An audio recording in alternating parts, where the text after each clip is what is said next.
तो ये online class भी जा रही है, रिकॉर्ड हो रही है।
वाटर मार्क कहाँ होता है? वाटर मार्क किस जगह होता है?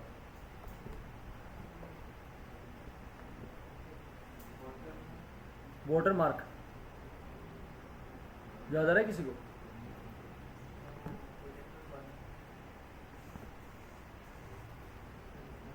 अच्छा हाँ, तुम लोगों को तो नजर ही नहीं आ रहा।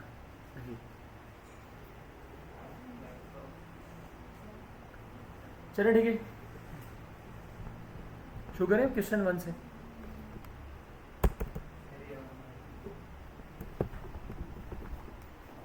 दो दफा दबाना होता है, एक दफा, एक दफा।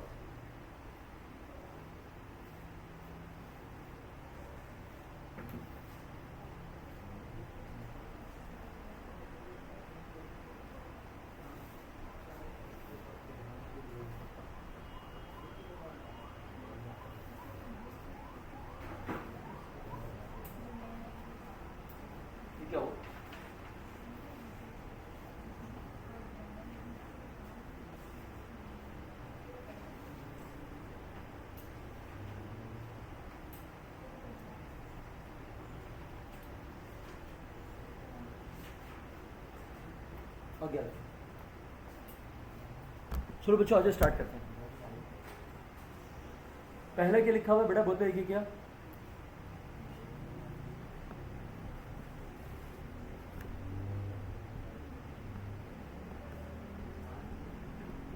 पहला क्वेश्चन नजर आ रहा है सबको? हाँ चलें ठीक है, पहला क्वेश्चन पढ़ लें सब, बड़ा से जवाब देने की कोशिश कीजिएगा प्लीज़।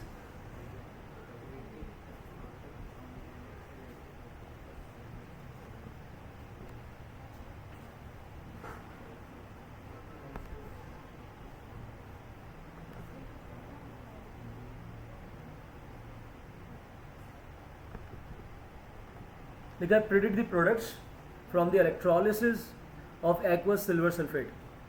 कहते हैं जो सिल्वर सल्फेट अगर इसकी इलेक्ट्रोलिसिस होगी तो कौन कौन सी प्रोडक्ट्स बनेंगी।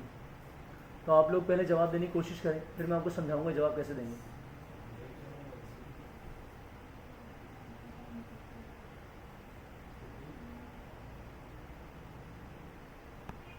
हाँ भाई, हाँ भाई, एक एक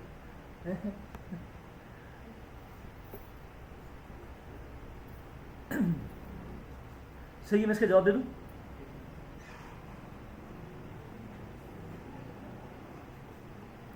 बेटा जरा सुनिएगा, सिल्वर सल्फेट के अंदर क्या क्या होता है। बेटा सिल्वर सल्फेट में दो आयन्स होते हैं। सिल्वर सल्फेट एक्चुअली क्या होता है, Ag2SO4 ना।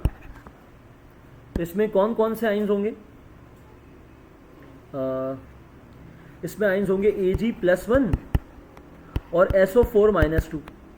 अच्छा एक बात याद रखिएगा, दुनिया के तमाम सॉल्यूशंस हमेशा किस में बनते हैं? पानी में।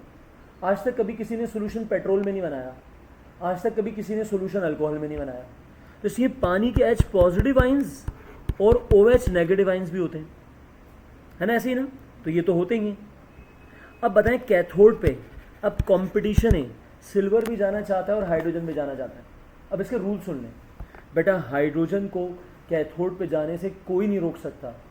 हाइड्रोजन के इलेक्ट्रॉन गेन करने की एबिलिटी सबसे ज़्यादा होती है, तो अगर हाइड्रोजन है तो हमेशा कैथोड पे हाइड्रोजन ही जाएगा।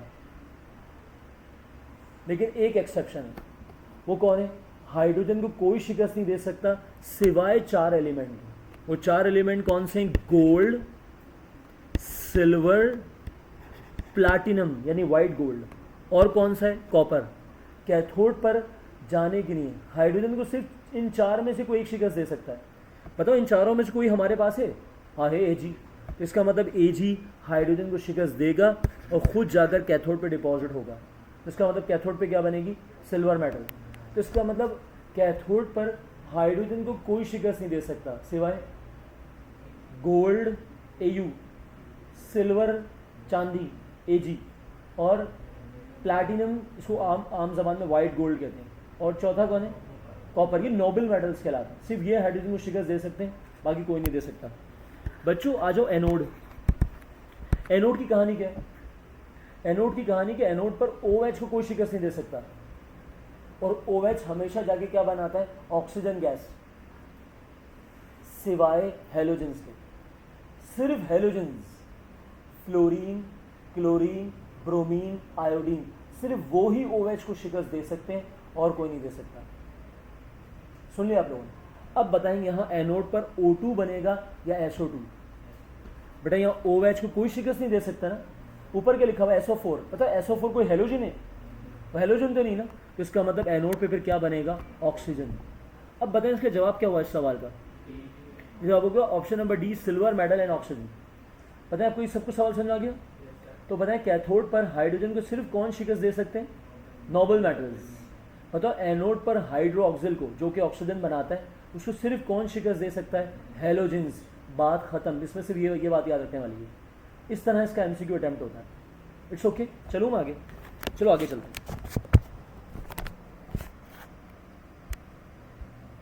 नेक्स्ट अगला सवाल। एक काम करें, जब तक आप लोग अगला सवाल पढ़ लें।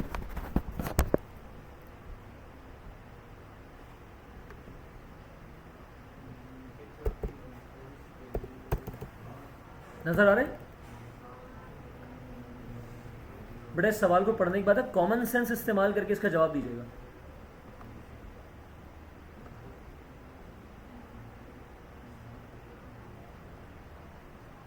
क्वेश्चन नंबर 2 है, which of these matter will not dissolve in hydrochloric acid under standard condition? ये कॉमन सेंस का सवाल है।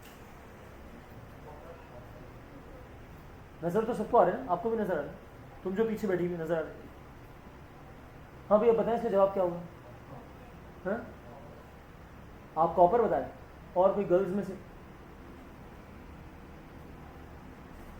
मैं जवाब दे दूँ इसका?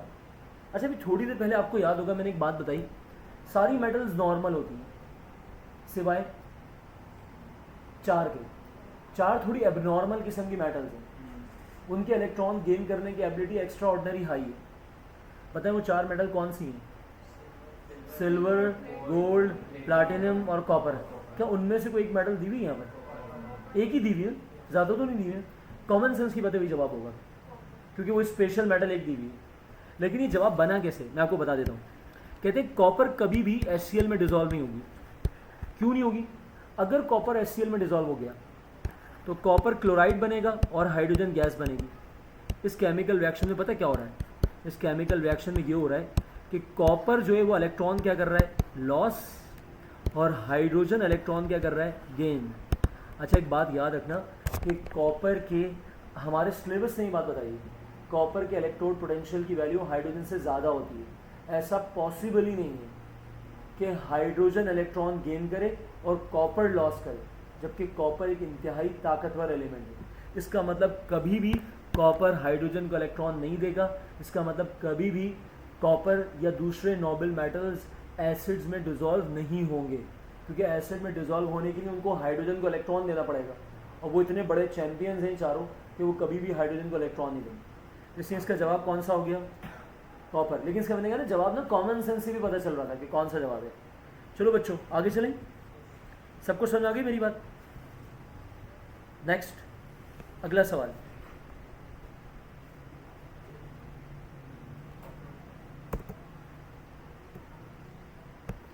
नजर आ रहा है सबको?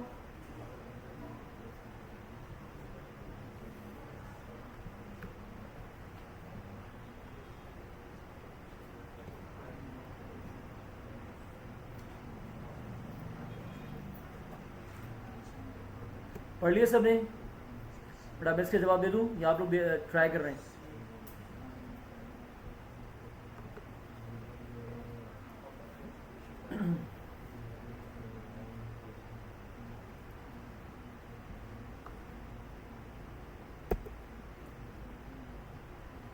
चलो बच्चों आ जाओ, मैं समझाता हूँ इस सवाल को। ये सवाल में क्या लिखा हुआ है, चलिए मैं आपको समझाता हूँ, गौर सुनिए, थोड़ा सा मुश्किल सवाल है। कॉपर मेटल, कॉपर मेटल क्या होती है? Cu लिखा हुआ है will replace silver ions. Silver ions क्या होंगे?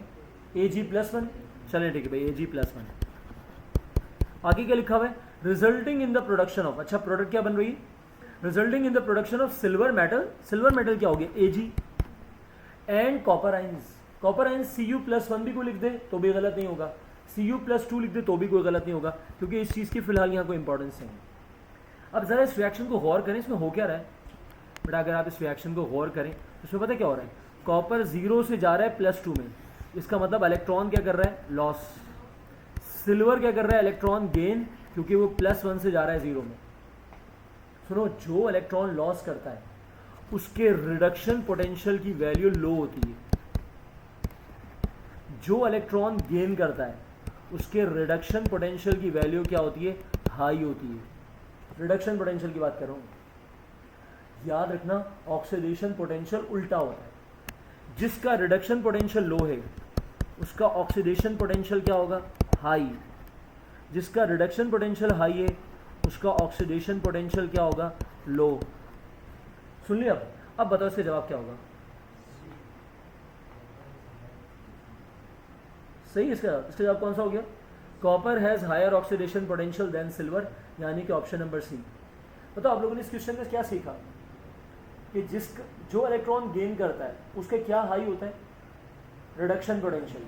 और जो इलेक्ट्रॉन लॉस करता है उसका रिडक्शन पोटेंशियल क्या होता है? लो। ऑक्सीडेशन पोटेंशियल उल्टा होता है इसका, समझ गए? इसलिए कॉपर का रिडक्शन पोटेंशियल लो है क्योंकि वो इस रिएक्शन में इलेक्ट्रॉन लॉस कर रहा है, लेकिन उसका ऑक्सीडेशन पोटेंशियल क्या है? हाई। पता है, इस बात को याद रखेंगे आप। चलो बच्चों आगे चलते हैं, मुझे यकीन आपको ये क्वेश्चन समझ में आ गया होगा।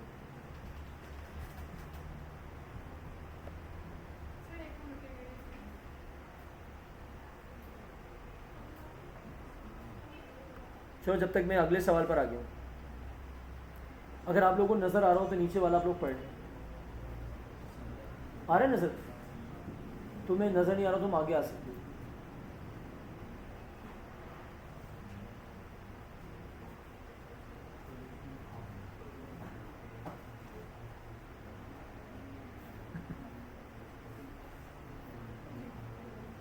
फिर तुम लोगों को नजर नहीं आ रहा सारी गलती हो गई मुझसे।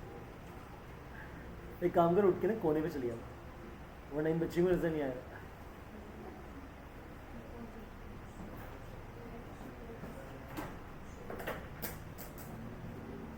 बड़ा अगला क्वेश्चन पे आ जाऊँ मैं?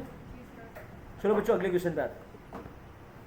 अच्छा, ये कॉन्सेप्ट अभी आपको पता है, थोड़ी देर पहले मैंने आपको समझाया।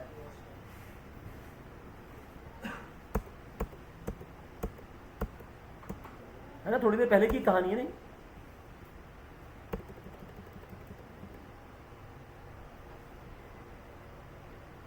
खैर चलिए, नजर तो सबको आ रहा है वैसे।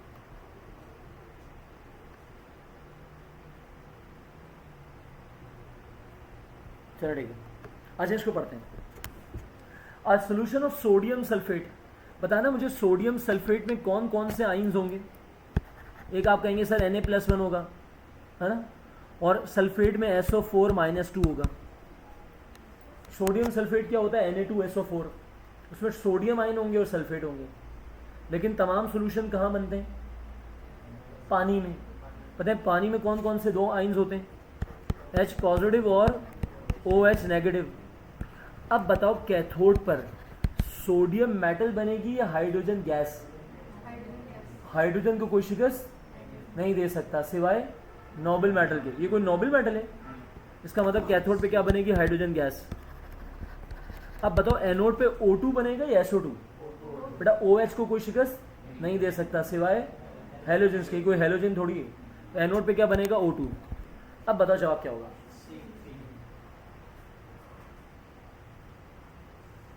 सी। इसका ऑप्शन पता कौन सा है?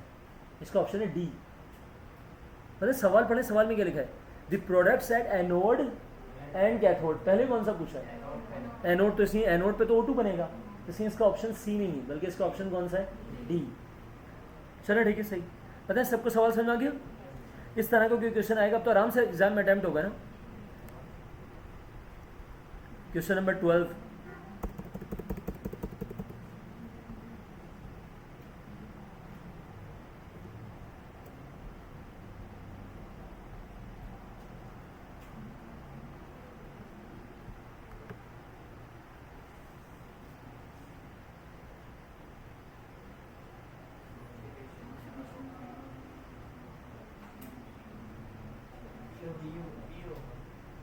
डी होगा। अच्छा चलिए, मैं आप लोग गर्ल्स में से भी कोई बता दें इसका क्या जवाब होगा। बॉयज़ कह रहे हैं बी होगा। बेटा अभी मैंने थोड़ी देर पहले आप लोगों को बताया था रिड्यूसिंग एजेंट। बताओ रिड्यूसिंग एजेंट कौन होता है, जिसकी अपनी ऑक्सीडेशन होती है, रिडक्शन। हाँ उल्टा, ऑक्सीडेशन, जिसकी अपनी ऑक्सीडेशन होती है। बताओ ऑक्सीडेशन का मतलब क्या होता है, इंक्रीज इन ऑक्सीडेशन नंबर या डिक्रीज इन ऑक्सीडेशन नंबर? जवाब है इंक्रीज इन ऑक्सीडेशन नंबर। एक काम करो, तमाम ऑप्शंस में से वो वाला ऑप्शन टिक कर दो जिसमें ऑक्सीडेशन नंबर बढ़ रहा हो। सिर्फ एक जगह बढ़ रहा है, पता है कहाँ बढ़ रहा है, बी में। -2 से -1 ये बढ़ रहा है, बाकी चैलेंज लगा लें हर जगह कम हो रहा है। यकीन नहीं आए तो देख लें, फिर भी यकीन नहीं आ रहा तो मुझसे पूछ लें, मैं आपसे समझा देता हूँ। सिर्फ एक ही जगह नंबर बढ़ रहा है, -2 से -1, बाकी हर जगह कम हो रहा है। भाई माइनस में तो उल्टा हिसाब किताब होता है ना, -1 बड़ा होता है, -2 छोटा होता है, ये तो हमें पता है ना सबको। इसलिए पता है आप लोगों ने क्या बात सीखी इसमें, पता है रिड्यूसिंग एजेंट कौन होता है, जिसकी अपनी क्या होती है, ऑक्सीडेशन। और ऑक्सीडेशन का मतलब क्या होता है, ऑक्सीडेशन नंबर का बढ़ना। इस तरह इसका जवाब देना है। इसलिए आप ये सीखेंगे सवाल के जवाब देते कैसे हैं। Next question number 13 common sense का सवाल है, ज़्यादा टाइम मत लगाना प्लीज़। ये 13 जो है 13 तो नहीं है, लेकिन यहाँ 13 है।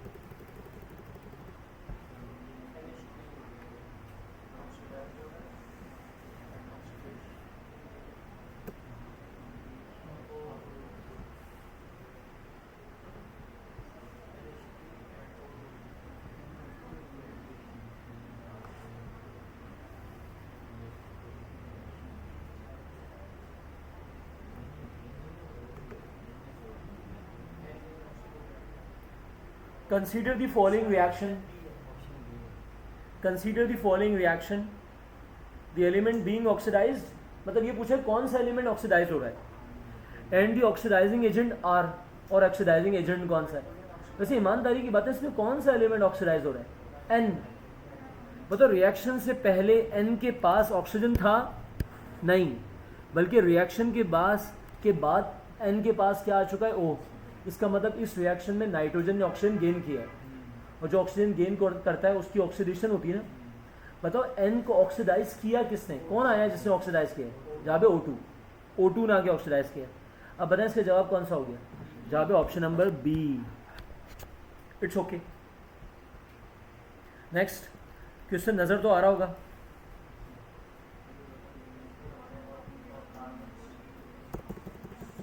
ऑक्सीडेशन नंबर निकालना आता है सबको?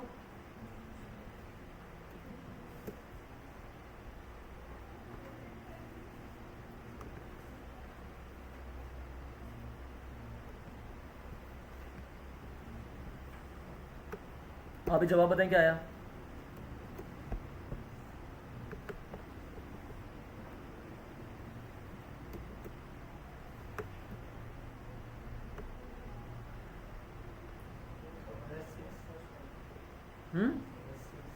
+6 है। चलो मैं सॉल्व करके दिखाता हूँ कैसे करते हैं।